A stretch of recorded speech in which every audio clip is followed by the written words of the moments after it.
Originally, when I started off the blog, I would have thought that this is my own thing.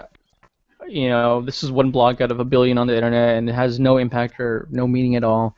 Um, but as the spread of my audience started to expand, I mean, I have people who will message me from Africa or from Egypt or from Australia, and they'll tell me like, "Oh my gosh, thanks for writing this blog. I've always liked Asian guys," and I mean, I hope that it makes an impact because for me personally, I do completely believe that interracial dating is a way for a lot of us to get rid of these racist tendencies. Because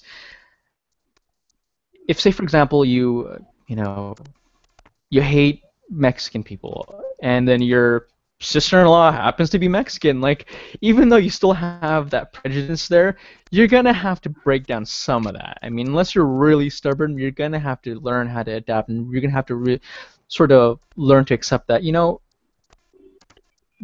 She's Mexican, and everything that I learned about them was completely inaccurate. And that actually happened to my girlfriend.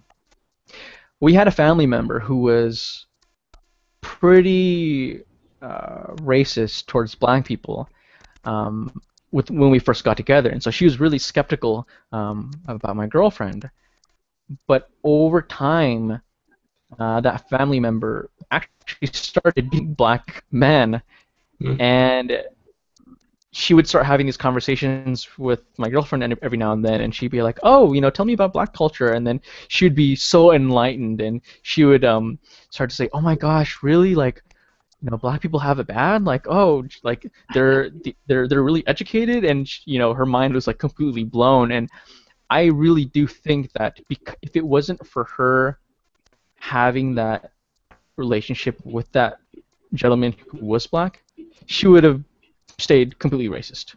And so I do think that has a huge impact, and I hope that a lot of us move towards that. I mean, I don't want to say that we should exclusively date interracially, but I think that it's very beneficial.